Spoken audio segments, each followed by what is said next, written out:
Hey everyone, welcome back to another episode of Off Script. I'm Zak Herbstreit, and it's finally the week. Week 0 is this week. We got a one ranked game all the way in Ireland, Farmageddon, and a couple other games sprinkled in throughout Saturday. Why not? Why not have a week? All right, let's get the palate finally cleansed, a little college football, and then next week we finally delve in to the real pink meat, week 1. But today I want to get into a hot topic here. We got a lot of people talking online about playoff dark horses, who's going to make the playoff. That maybe it was an Indiana last year, maybe a Boise State. I got a team this year who's a little under the radar, in my opinion.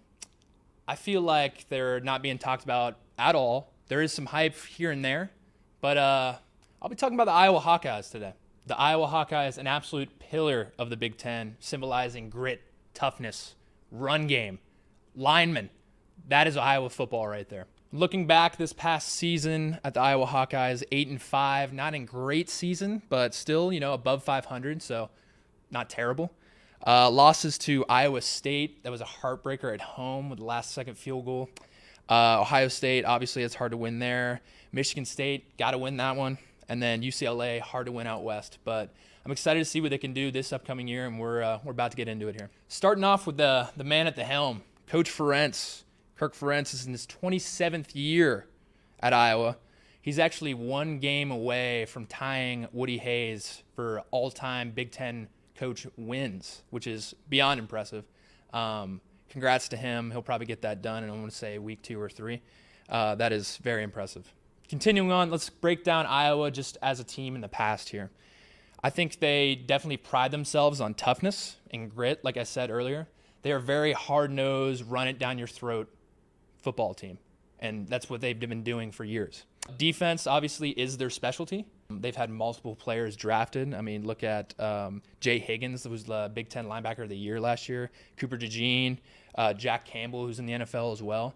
They are an NFL factory when it comes to talent, and I think they have a few guys this year, too, that can probably make it to the league. Moving on here, I want to talk about this new Iowa offense this upcoming year.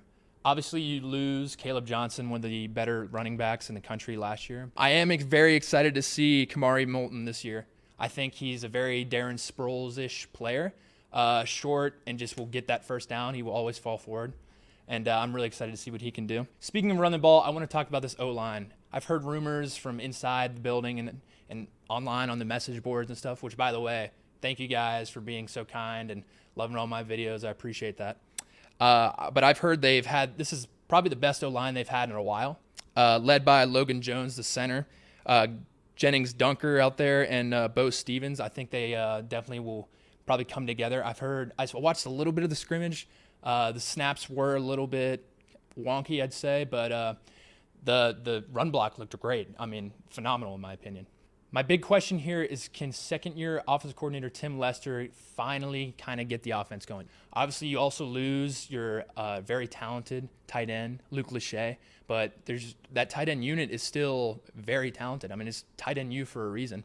And I'm very interested to see what they do with quarterback Mark Gronowski, finally kind of getting his hands dirty with maybe little read option plays, not even having to block that D end and just going to make a play downfield with these O-linemen. I feel like that's going to be very beneficial for them and their passing game. And moving on, let's talk about the defensive side of the ball.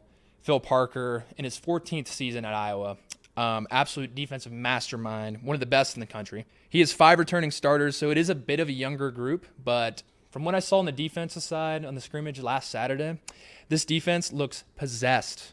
They're not thinking, they're just playing. That's what you want out of a defense. You don't want the analytical, I should drop this coverage. I had the running back. They're reading the quarterback's eyes. They're getting after the offensive line. This D-line actually looks very solid in my opinion. Last year was a bit a bump in the road for this defense. They did allow roughly 17 points a game, which is kind of uncharacteristic for Iowa.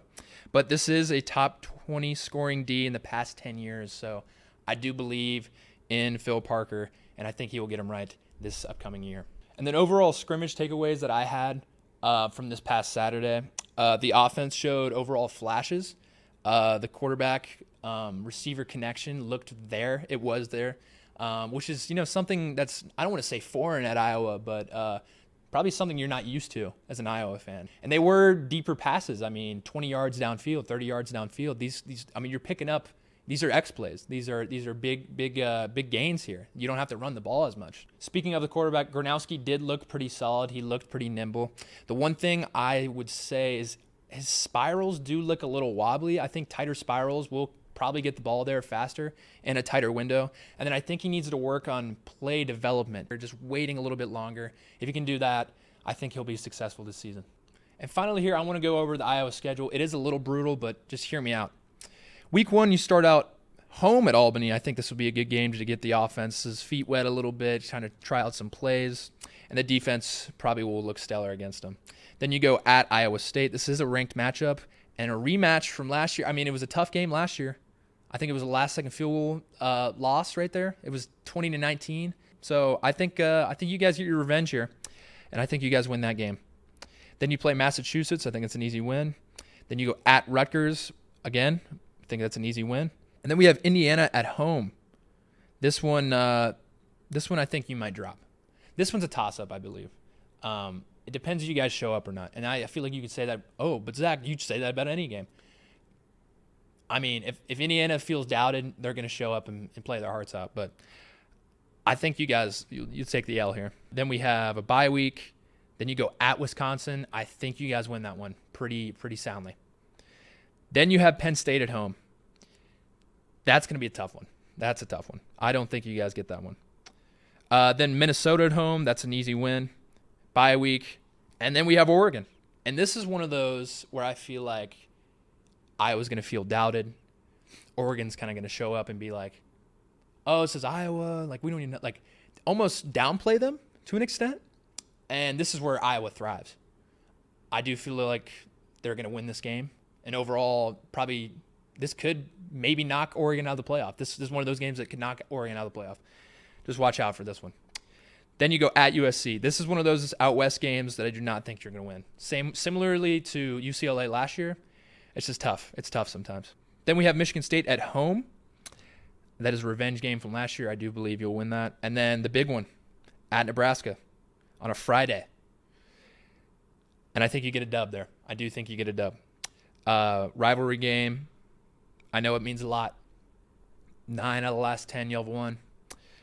This means a lot. So I do think you guys win that one. And that's a 9-3, 10-2 season. So like I said, playoff dark horse, possibly. Scariness level, approaching, like, I don't want to say, Oregon, Penn State, Ohio State, level, but, probably a solid bowl game, if not sneaking into the playoff.